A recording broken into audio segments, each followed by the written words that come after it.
This podcast is part of the Deluxe Edition Network.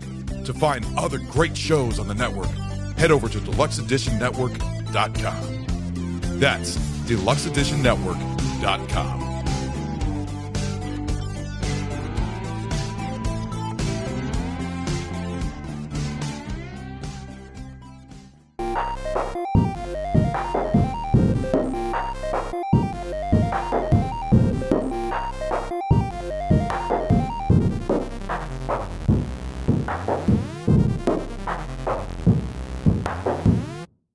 What is going on? Welcome to Take on the World, Nerdcast, with Nathan Blaze and Mike D. Here we are again for our second official Nerdcast. Official. Because we had one before that we did some video game stuff on. Yeah. Anyway, this is our second official licensed and titled, trademarked, and copyrighted Nerdcast.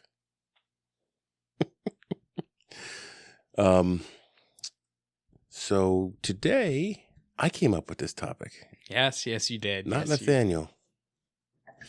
So first, let's talk about the Deluxe Edition Network. The Deluxe Edition Network is a network that we are on.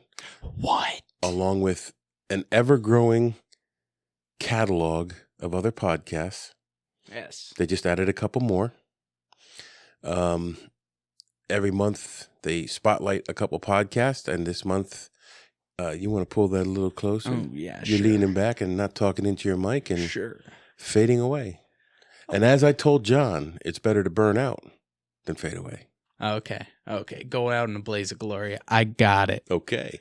See, now you sounded real loud like that. That's your radio voice.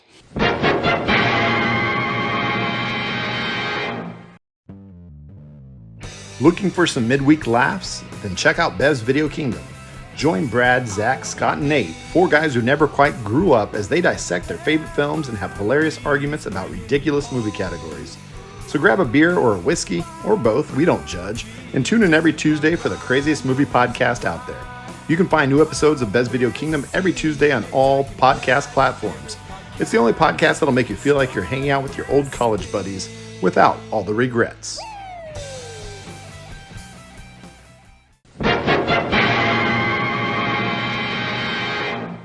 So what do you got in your green can? Well, in my green can, I've got the all classic Mountain Dew.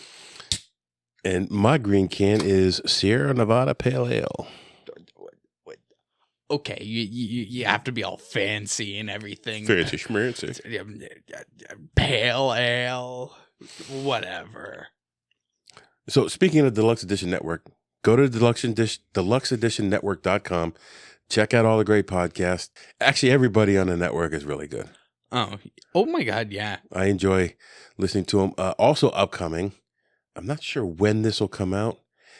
If it's after February 14th, you're going to want to go back and check out Podcaster Ray, or Ray the Podcaster, and myself sat down and we talked about the My Bloody Valentine movies. We did a side-by-side comparison of the movie and the remake. Okay. To determine which was the better movie. I will not spoil it for you.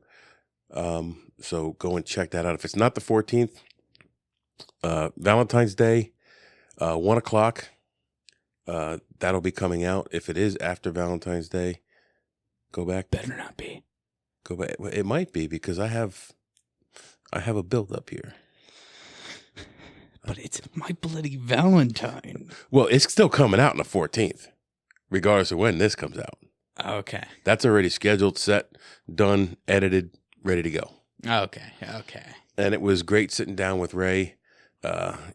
He is the host of 10 Cent Beer Night and the co-host of Deluxe Edition. Another very good podcast, The Namesake. Well, they do some great interviews. It's awesome. So everybody on the Deluxe Edition Network is just outstanding. There hasn't been a podcast I haven't liked. I know, and they're all on my podcast list. I listen to them all. So today we're talking about, on the Nerdcast, the second official trademark copyrighted Nerdcast, We're talking about artificial intelligence in video games. Okay. Because if we sat down and talked about artificial intelligence in general, It could go on for hours. well, there's so many facets of our lives that have artificial intelligence built into it. There's hardly anything that it isn't anymore.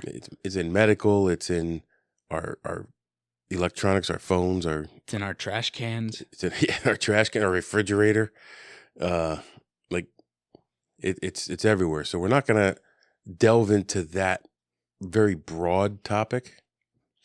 What we are going to talk about is video games, and when we're talking about artificial intelligence, you might picture, if you will, Skynet becoming self-aware and an uprising of machines using Terminators sweeping across the face of the earth, killing all human beings. Oh, I can picture it. I can see it. We should make a movie about We that. should. That'd be cool. That's not what we're talking about. Oh. AI has infiltrated many aspects of our existence, and video games is no exception. It's no exception. I can't think of the word. Jesus. I think you've had enough. Yeah. One Sierra Nevada, and I'm over the top. So when we talk about game AI, what do you think of? Well, I think of anything from chess to any of the numerous games that I play from, as you have heard in our previous podcasts, Minecraft, Team Fortress. So, game AI refers to a broad set of algorithms used to control the games. And like you said, it is in almost every game we play now. Yeah. But it has a long history. So there's an argument that the game AI is not true AI. Oh. Because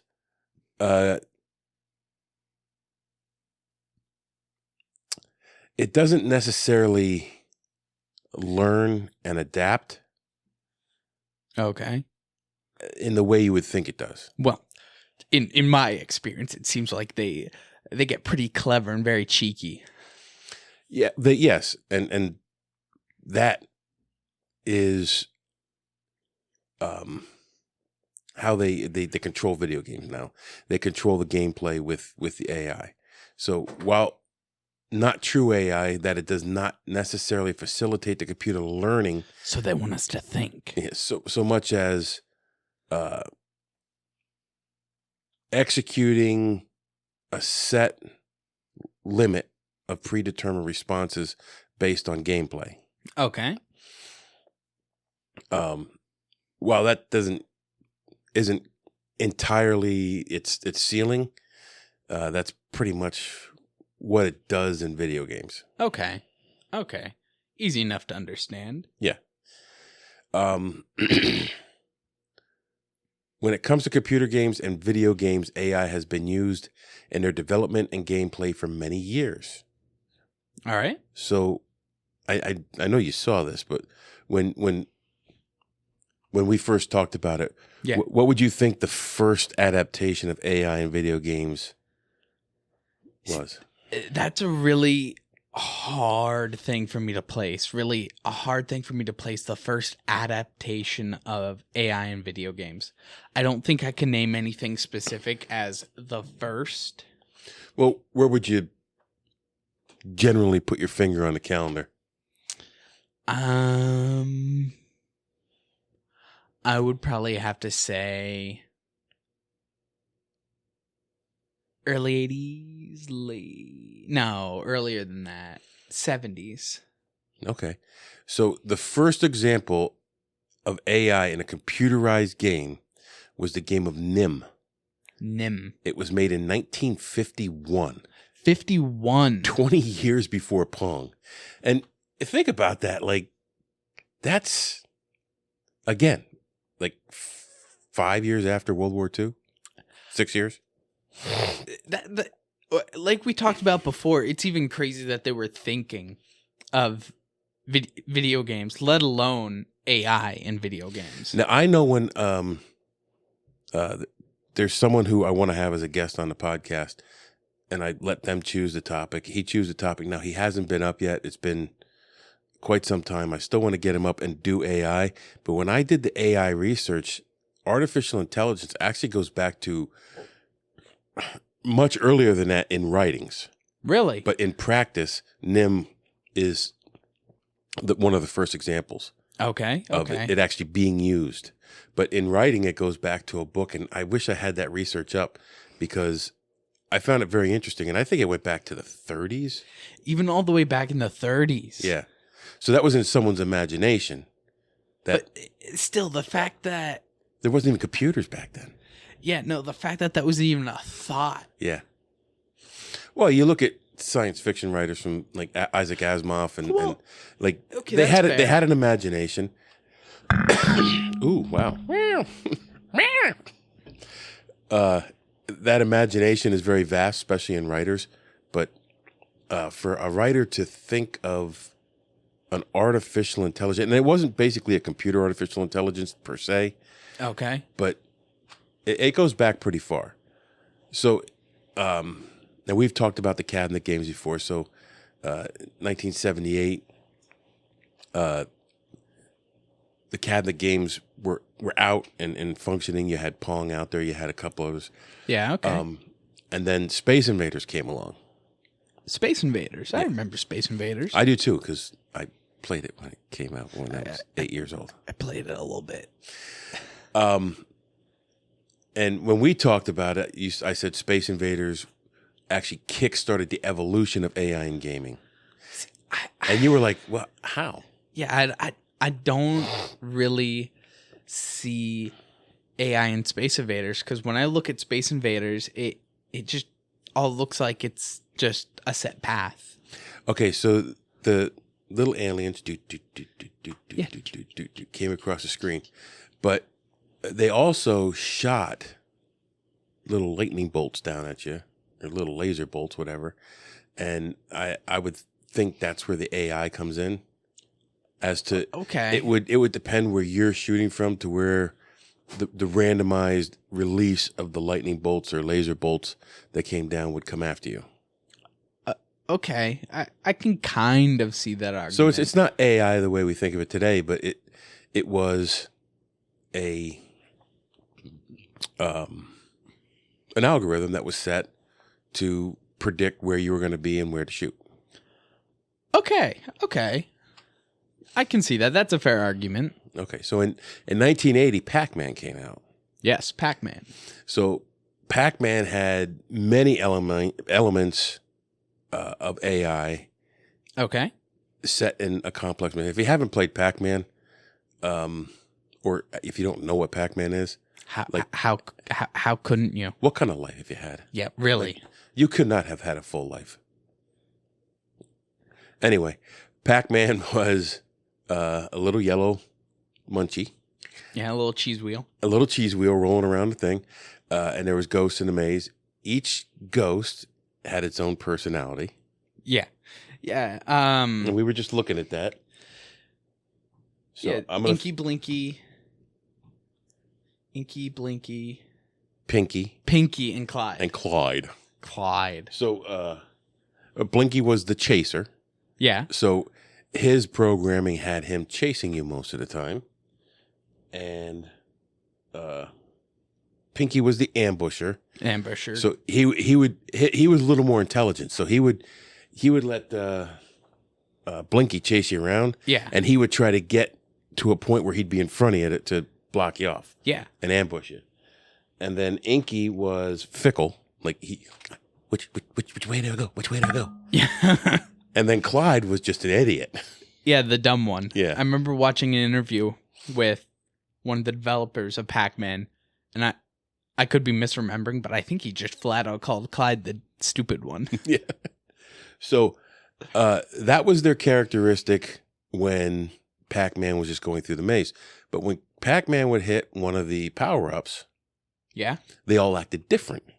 Yeah, they'd run away from you. Yeah. So each one had a different speed, and each one would take a different path to get away from you. And some of it was if you knew the pattern to where they were on the screen, when you ate the power-up, you could eat them all, you get extra points. But so the AI would act in a certain manner depending on the state of Pac-Man. Yeah. So chase down a normal state, run away when he eats a power-up. See, I kind of see Pac-Man as more of an example of AI than Space Invaders. Well, it's more complex, absolutely. Oh, well, yeah. That's kind of what I meant, kind of. Yeah, so, and then you get to 1996. Ooh, boy, 96.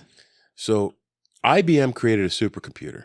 Yeah, as they do. And that supercomputer played chess, and it took off Gary Kasparov. Oh, I think I know this. I can't remember the name. So Deep Blue. Deep Blue. Yeah. That's right. Deep Blue. Yeah. So 1996 was the first time that a computer defeated a grandmaster chess champion in a game. So when they played, they came out. Kasparov lost the first. Now they played a match, so it was like 6 games. Kasparov lost the first game to Deep Blue. Okay. Kasparov then came back to win, and then they had a couple ties, and then Kasparov overall won the match. All right. Which I think is amazing. It is like there's so many different computations that could be done based on your opponent's first move.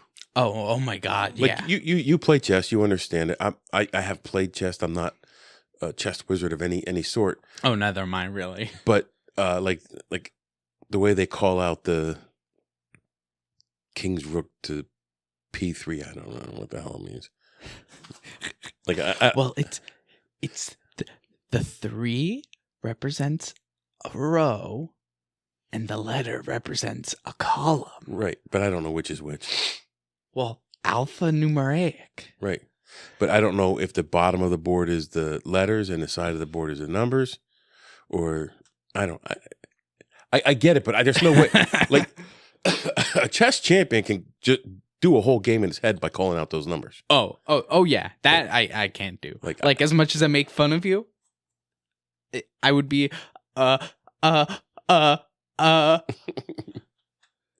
So so they had a rematch the next year. Okay. And the result was the exact opposite. Kasparov took game 1. But so he took game 1, Mm-hmm. and they had a couple ties, and then Big Blue took game 2. I think that he took game 2, and then something happened that there was a bug in the programming. Okay. So they went and fixed the bug, and then the next game, Big Blue came back and won. Okay. And Kasparov at the time of the game complained, saying that IBM had cheated and had a grandmaster feeding it information so it could beat him. Now, years later, he watched the matches over and over, and he said, "You know what? I don't believe that. I don't believe that that's what happened. I believe he beat me fair and square." Yeah. I mean, I would be pretty upset too. Like this was unprecedented at the time. Yeah. And now all of a sudden this supercomputer's coming out of nowhere and it kicks your butt. Yeah. And it's gonna be a little embarrassing for a grandmaster chess champion. Yeah. So game 6, Big Blue came out and played very aggressive, and made a surprise play, and Kasparov never recovered from that move. Okay. And ended up losing the match overall. So 1997 was the first time that a inanimate object beat a grandmaster chess champion in a match of chess. That's amazing. Well, yeah, to think like 20, 30 years earlier, the most they could do was have little ghosts chase you around a maze. Right. And now, because I mean, chess is a fairly complicated game. Right. And now when we get into the types of AI, I'm going to explain what exactly Big Blue used during that game. Okay. And how it used it. And it's interesting because as complex as chess is, the video games of now, they had to dumb it down a little bit because there was too many options. Like in a chess game, there's a set number of options. Yeah, there's only so many tiles and so many ways that a piece can move. And it's a lot. I mean, it's a ton. Oh, well, yeah. And depending on your move, it changes the everything possible outcome. But it's still a pretty finite amount. Yeah. While a big finite amount, with video games now, there's so many nuanced differences that it can't calculate every single outcome. So, yeah. But we get to 2000 and The Sims come out. Ooh, The Sims, yeah. Now, I never played The Sims. I played a little bit of The Sims. It never interested me. However, that game heavily relied on AI. Yeah. So that the characters that are created in it can live independent lives with minimal input. Yeah. So, like, that's interesting. Well, yeah. And I mean, a game like that I would think is, I would say, rudimentary when it comes to gaming. Yeah. Although it was very popular. Oh, yeah, it's popular. Like, it's goofy to think about. Like, it's a dollhouse game. It's a dollhouse. But it's a super popular dollhouse. Right. Well, then, from The Sims, you got, like, Roller Coaster Tycoon. And Typhoon? Yeah, Typhoon. I want to play that game. That was like the pinball machine we played. But so the AI is relied heavily on it in there. Now AI is the foundation of almost all video games. Yeah. And the most common role for AI in video games is non-player characters or NPCs. Yeah. You want to explain what an NPC is? Well, it's a non-player character. Okay, that's it. We're done. All right. All right, let's go to McDonald's or Burger King. Maybe Wendy's. Good. NPC. So, an NPC, non-player character. It's a character in the game that's controlled by the AI, by its programming. That's not a human. That's not a human. So, like, give me some examples of NPCs in let's just say, Zelda. Okay, well, the NPCs in Zelda are like the shopkeepers or the enemies that you're fighting. Right. So they're programmed to react a certain way depending on how you react. Yes. And that's where the AI comes in. Yeah. Developments in AI let these characters generate responsive, adaptive, or intelligent behaviors to function and react like humans. Yeah. And I mean, as you look over the years, you can see how the reactions evolve and change. Well, look at that stupid Scrabble game I play. Yeah.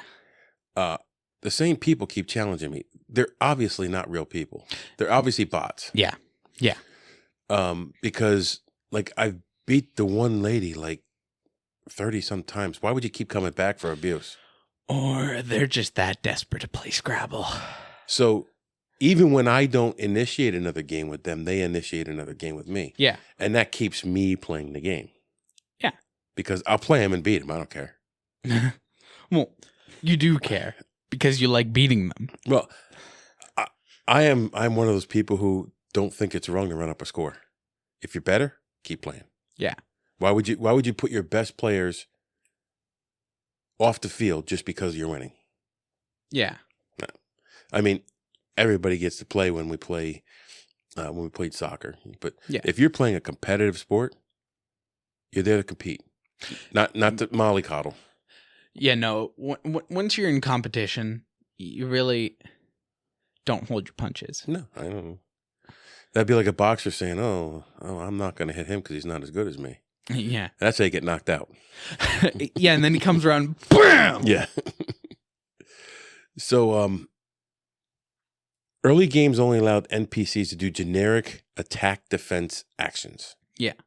Now NPCs are able to hunt players, the ability to create audible and physical disturbances in the environment around the player that give you a more immersive experience in an open world gaming.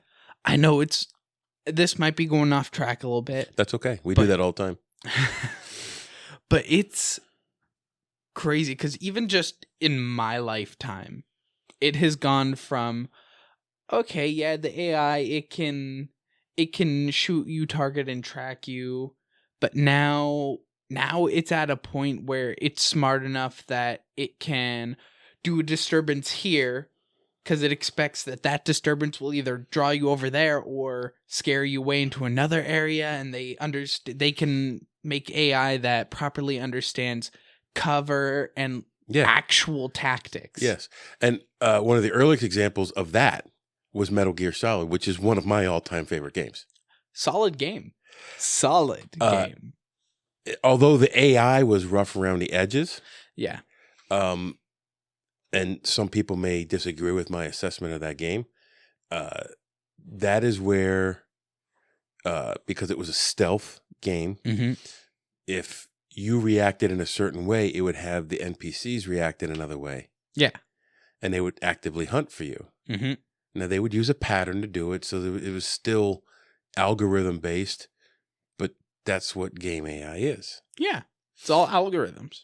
So the designers often use tricks to make NPCs look more intelligent than they actually are. Yeah. And some of that would depend on how the character reacts. One of the most widely used tricks in video games, especially through the 90s, was finite state machine algorithm. Finite state machine algorithm. That Yes. sounds vaguely familiar. It was introduced in games in the 90s. Okay. In FSM, FSM. the designer generalizes all possibilities of the situation that the AI could encounter, Okay. and then programs a specific reaction to each situation. All So right. like with the stealth game, if I made noise, it would create an alert. When they were in an alert state, they would be a little bit faster. Mhm. They would actively search for me until the alert state was dropped because they didn't find me. Oh, I must have heard. It must have been a frog, whatever. Must have been the wind. And then they would go back to their passive patrol state. Okay. So basically, FSM AI would promptly react to a human player's action with its pre-programmed behavior. Okay. So a simple form of AI, but it still worked really well. Now, when I was looking this up, there was a nice chart that showed how it functioned. Okay. It was a circle, and NPC sees human, Mm-hmm. attacks. Doesn't see human, it defends, Okay. or is passive. And it was a whole circle of how they would react depending on the state of the human player. Okay. So when no human player was around, the AI wandered around in a wandering state. When a human player shows up, the AI would attack. Okay. And then when its health was low, in some cases would retreat or try to retreat or try to find cover to recover its health. Yeah. Okay. So FSM oriented NPCs could perform 4 basic actions: aid, evade, wander, attack. All right. So four main states. Right. So games such as Battlefield, Call of Duty, Tomb Raider, and even Super Mario, the Turtles of Super Mario were examples of SSM AI. Okay. Yeah. I can kind of see that with the Mario Turtles on a simpler scale, but yeah. Okay. One of the drawbacks is predictability, since all the behaviors are pre-programmed. Yeah. Which is, you learn the pattern, you win the game. Yeah. Which is a lot of the games that I played growing up, or in my early adulthood. That's how they were. Well, Once you learn the pattern, yeah, you could get through a level easily. And in some cases, some of the games that you play are still like that. Yeah. Like that stupid, crappy, kill me 5,000 times game. Hollow Knight. Yes, because I didn't learn the pattern. No, you did not. But that pattern was slightly randomized. Yeah. It didn't only depend on my action, it depended on where I was standing on how they attacked. Yeah. So if I was a half inch over on the screen, it attacked differently than if I was a half inch to the left. And more dynamic, but still patterns, sort of. It's still patterns, but it's a larger pattern because it can be programmed with more information. Yeah. A more advanced method used to enhance gaming experience was called the Monte Carlo search tree algorithm. Doesn't exactly run off the tongue. No, it does not. MCST. Okay. So that was what Big Blue used. MCST. Yes, MCST. So what MCST what it does, it considers all possible moves. Okay. Any move that you can make right now, and then it would consider all possible responses to that move and all possible responses to its response. And for a certain number of responses. So if you look at it, you have your game. Okay. And then you have a response, which is a branch for the tree. And then how it would react and how you would react. And it becomes basically a tree branch. Hence, Monte Carlo search tree algorithm. Tree. Yes. So it would all branch out from that main action. Okay. And so it can calculate thousands of possible moves and choose the best outcome based on that move. And what they kept on saying is choose the best reward. So if the whatever the game was, if the house wins, it wins your money. So like if it's a blackjack. Okay. Just to simplify it. If the house wins, it wins your money. Its reward is your money in its accounts. Money. And you having less. And, so on and so forth. So if I say best possible reward when I'm going through the rest of this, that's what it means. Okay. So what you're saying is that the AI understands the concept of money? The concept of money and reward. So it's alive. Yes. Yes. And it's about to take over. Skynet, explosions, Terminators coming back in time to stop me from having you so you can't save the world. Okay. A little far-fetched. I don't think so. I think it's pretty realistic.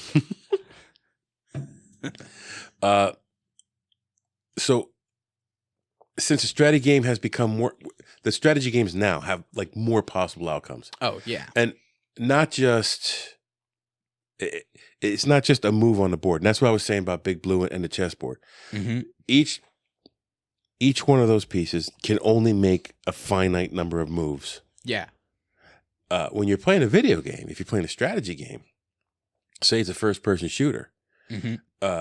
Instead of popping my head up and shooting, I could duck down and move over here, or I could duck down and move over here, and I could move. And it takes into the nuance, like your Hollow Knight, mm-hmm. where I am on the screen, what my action is, where I move next, where I could move next, and there's no way that a computer at this level can predict every single possible. So what it does is it takes the most likely possible moves and makes those calculations based on that. And that's how you beat the game. Because if you make one of the moves that it doesn't think is most likely, you're more likely to win.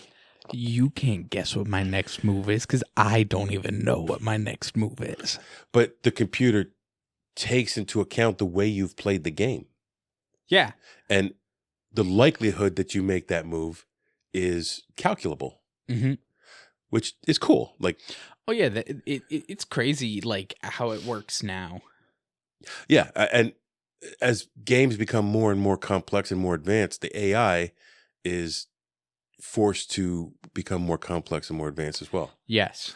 So there may be more than one algorithm being used in a game at any one time. It could use both FSM or MCST. Mm-hmm. So outcomes become much more uncertain to human players. Instead of taking only the action based on the current status with FSM. Why do I keep putting the S first? I don't know. MCST AI evaluates some of the possible next move, then performs the MCST to calculate the overall payback for each of these moves and chooses whichever is more valuable. So if the value to the game is to kill you or to steer you in a certain direction to play another part of the game. Mm-hmm. So like in Fallout 76, because Okay. we both play that. We both love that game. Yeah. You have the map. This part of the map is very easy for all players. All right. And then this section of the map's a little bit harder. And this section of the map. Now, it's possible for me to go down to this bottom corner, which is the hardest section of the map, and play there. It's possible. Yeah. I will get defeated. And that's how it steers me to those other parts of the map to perform those quests. Yes. And that's the AI. Now, I do not comply. Thank you very much. I go down to the hardest part of the map and see what I need to do to get down there and defeat that. And when you're playing with other people, After dying 100 times. I've done it. And that's fine. Because in this case with Fallout 76, I'm just losing my junk when I die. Yeah. So I just don't carry any junk. I don't lose my weapons. I don't lose any. May as well if I have nothing to lose. And in fact, if I'm low on health, it's better for me to die and come back and start over because now I have full health again. Yeah. I don't have to use a stim pack. Don't have to do anything. So, and a lot of people play unconventional like that. And that's how you excel at these games. Yeah. So there's also something called big data. Big data. Yeah. Oh no. No, it's data. It's not data. Taking me back to Do you know what that is? high school CIS. Oh no. So big data captures more information on how we play the game, tracking data points, patterns, trends, and it allows developers to tailor the game experience to the players. Mm-hmm. In other words, they use all that information to make the AI more powerful, but not too powerful that you give up and not play the game. Okay, yeah, create a sufficient challenge Right. to keep you interested. Right. But not so much that it scares you away. Correct. And so if it does scare you away, big data wants to know why you stop playing. Yes. So it reviews all that data, all your gameplay data, and when you played more and when you played less. Mm-hmm. And it tries to, you get updates and patches based on that gameplay experience. And that's all through AI. Like the AI collects that information and makes a determination. Well, Nathan stopped playing this game because he really sucked at it. Or I don't suck at any games. It's because the game's cheating. I'm not bad. The game's cheating. okay, that comes up here too. That is in the research. I was hoping you would say that. Are you an AI? Are you predicting my every next move? I am. I'm absolutely an AI. But I'm not an NPC. What? So games such as Madden Football, Tommy La Russa Baseball base their AI in an attempt to duplicate managerial coaching or player styles of a certain celebrity. So I used to always play Madden Football. Okay. Yeah. And I loved Madden Football and the hockey game. I played the NHL, whatever the NHL game was. I don't really remember you playing that one much, but go on. So when I played the NHL game, although I am a Penguins fan and a Flyers fan, I would play as Detroit Red Wings, especially the year that I got the game. The year I got the game, Detroit was unstoppable. Their players were fast. Their passing was crisp. Like everything about that team was tops. Okay. Or I'd play the Chicago Blackhawks because they also were good at that time. So I'd play them because that team would duplicate their ability levels Okay. for someone like me who doesn't know how to play hockey. So their pass, even though if I passed it wrong, the other player was more likely to get that pass than give it up, than create a turnover. Okay. Because he was a good player, and that's how Detroit played. So they mimicked those styles. Same thing with football. Well, when I was an avid football fan, I was a Pittsburgh Steelers fan. I didn't always play the Steelers on Madden football because when it first came out, Pittsburgh had gone through a very long dry spell of sucking pretty bad. Okay. And there were no like super players on the team. And then the year comes out and you have Tommy Maddox, you have Jerome Bettis coming up, you have, all these other players. Like when I would play when Jerome Bettis was on the team, like you could hit him. They could attempt to tackle him like 5 times before he'd actually go down. Okay. So I would run the ball all the time. The same thing if, I played a team that had a great receiver and a great passer, I would pass all the time because the receiver would get one finger on a ball and catch it. And because that's how that receiver was talented in real life. So they based the AI of those games on top of that. Now, I never played the baseball games. I was never a baseball fan. Okay. But it's the same thing.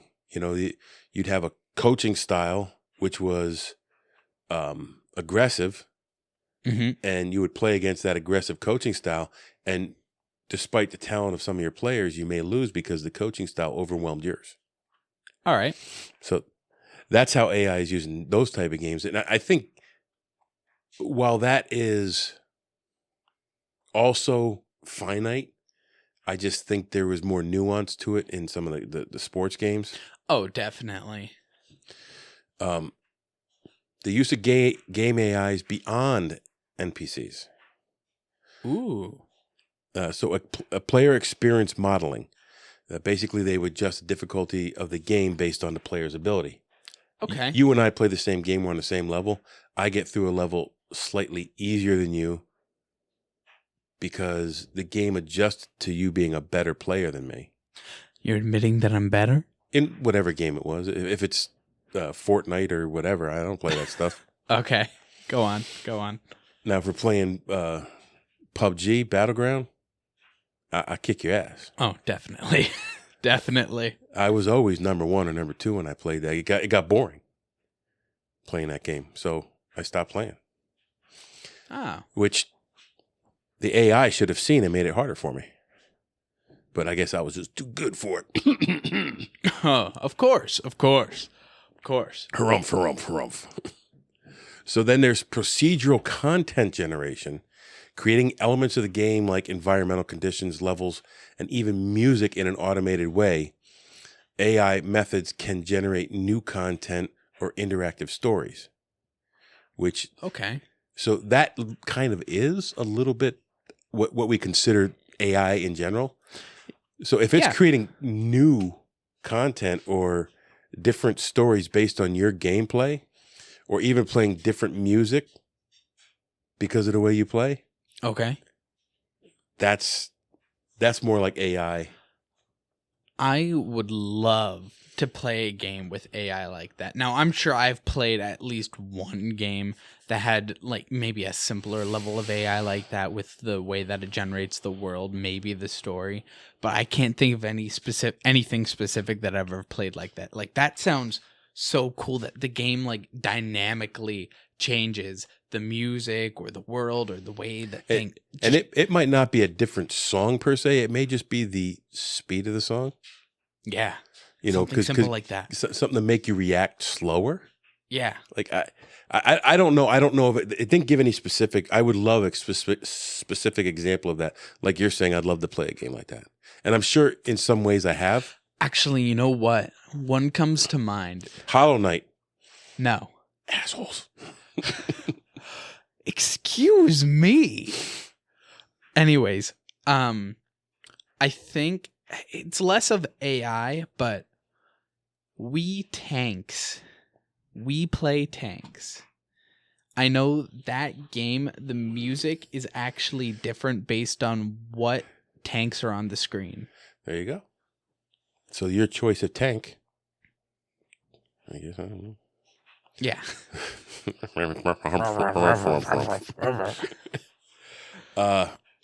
Data mining of user behavior, which is what I was talking about before. What keeps a player playing? What causes them to stop? Allowing developers to tune, adjust, and improve the game based on those things. Okay. So alternate approaches to NPCs. Changing the game setup to enhance NPC believability. Okay. And exploring social rather than individual NPC behavior.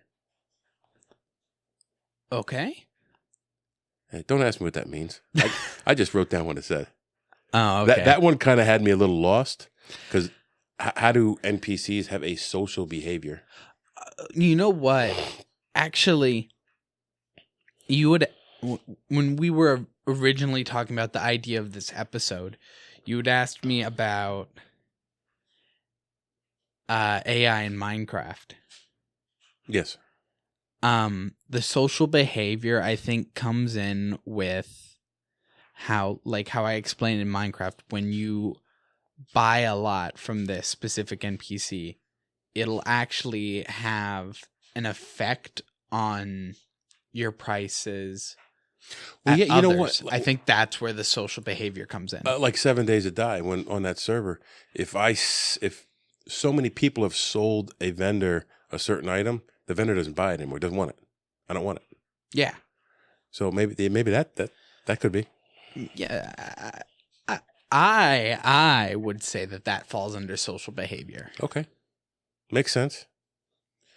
So AI cheating. They all cheat. Always. So rather than a game using human-like senses to know if a player is in the area, seeing, hearing, etc., the game can cheat by asking the engine for the player's position. Yes. It is common to give AIs higher speeds in racing games to catch up to a player, or spawning in advantageous positions in first-person shooters. Or just straight up.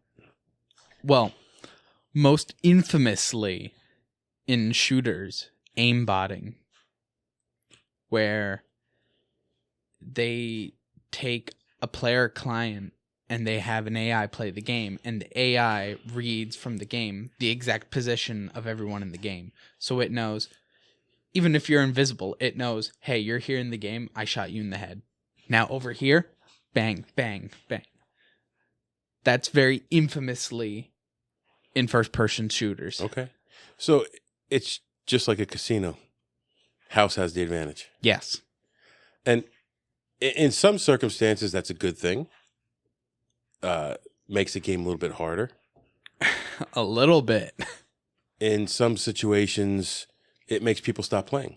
Yes. So if there is an advantage to the house, they don't want to make it so much that you stop playing. Oh, well, yeah. Just that you get frustrated and try over, like Hollow Knight. Yeah. The longer you play it, hours and hours and hours. And hours.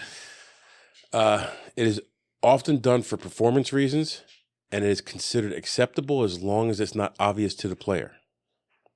So when developers are asked about this, they get pissed off. Like, my game doesn't cheat. My game's just that good. Okay. They say that most AIs are honest, and they dislike players erroneously complaining about cheating. Your AI is cheating. I don't care what you say. It's cheating. See? I'm not bad at the game. The game is cheating. Yeah. And that's what it is. It's like no one wants to admit that they're not good. Because I am good. While cheating refers to only privileges given specifically to the AI, it does not include inhuman swiftness, precision neutral to a computer. A player might call a computer's inherent advantage cheating if they result because it is. If they result in an agent acting unlike a human player. No, I want you to perfectly replicate perfectly replicate human behavior and thinking in your AI. No, you don't. No, you don't, because I'd beat you every time. Shut up. They would just come to me and say, how would you play this game, Mike? And I'm like, this is how I'd play. And like every player in the world would be like, cheat. That's pretty much what I researched. All right. There's a lot there to unpack. Yeah, there's a fair bit. And even we didn't go into it as in-depth as we could have. Because like you said, we would be here all day and night. Right. And even with just AI in gaming, because, we talked about the two of the algorithms, but I'm sure there's many more. Yeah. Those are just the two main types. The FSM, got it right this time. Yeah, good job. Good job. And the Monte Carlo tree. Close enough. That's what it is. Monte Carlo tree algorithm. Right? I think so. I'm just bullying you because you forgot the last word, algorithm. Monte Carlo. Where the hell is it? I can't find it now. Well, you'll just have to take my word.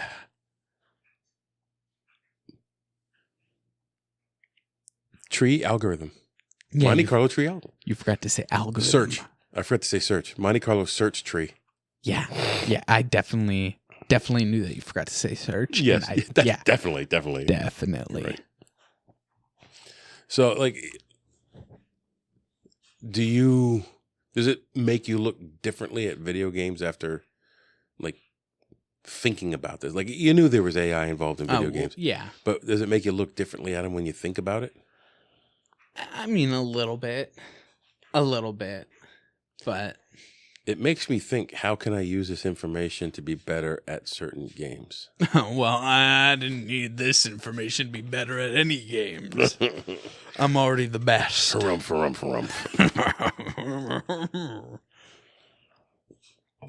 So that is really it for today. Okay.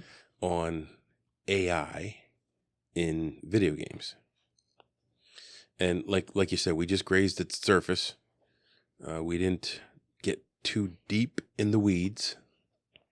Not too deep. So we took on AI in video games on the trademarked and copyright second official episode of Take on the World Nerdcast. Nerdcast. Yes. Right. I like the Nerdcast better than Nerdstop. Oh my God, yeah. Yeah. Can't believe I didn't come up with that. Well, you're not me. No, I'm not. While Nathan muses on that note that he is not me, you go take on the world. And don't be afraid to be a nerd doing it. Be proud. This podcast is part of the Deluxe Edition Network. To find other great shows on the network, head over to deluxeeditionnetwork.com. That's deluxeeditionnetwork.com.